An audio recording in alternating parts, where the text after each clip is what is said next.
ইংৰাজী 14/5/2024 তাৰিখৰ দিনা পুৰণি কছাৰী গাঁৱৰ ছোৱালী নাৰায়ণপুৰ চাপৰিত প্ৰেমজনিত কাৰণত এগৰাকী নাবালিকাক বিয়া কৰাই লৈ গ'ল আৰু নাবালিকাক বিয়া কৰাই লৈ গৈ তেওঁ পলুৱাই নিয়াৰ পাছত তেওঁ যৌতুকজনিত কাৰণত টকা আৰু সোণৰ চেন দাবী কৰিছিলে।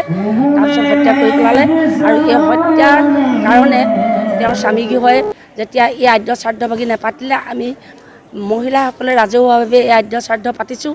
তাৰ লগে লগে অকল এইগৰাকীয়ে নহয়, ঢকুৱাখানাত যিসকল নাৰীৰ ওপৰত এনেকুৱা অত্যাচাৰ হয় বা হত্যা কৰে, প্ৰতিগৰাকী নাৰীকে আমি এনেধৰণৰ সন্মান যাচি আহিছোঁ আৰু তেওঁলোকৰ আদ্য শ্ৰাদ্ধ আমি মহিলাসকলে পাতিছোঁ।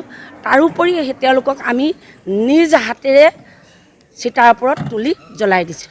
প্ৰায় 10টামান কৰিছোঁ, হয় 10টাৰ ওপৰত কৰিছোঁ ইয়াৰ আগতে এনেকুৱা ৰাজহুৱা কাম।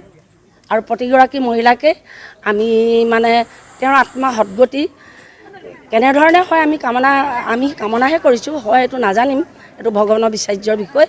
কিন্তু তেওঁলোকৰ যিসকলে এই নাৰকীয় কামটো কৰে, তেওঁলোকৰ ঘৰৰ গৃহৰ সন্মুখত তেওঁলোকৰ বাৰীতে আমি মহিলাসকলে নিজ হাতে চিতাত তুলি তেওঁক আমি দাহ দিছোঁ।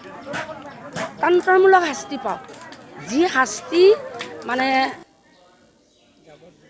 তেওঁ যি শাস্তি পাব লাগে সেই শাস্তিটো এনেকুৱা হওক তেওঁ যাতে কোনোদিন সমাজৰ মাজলৈ ঘূৰি আহিব নোৱাৰে।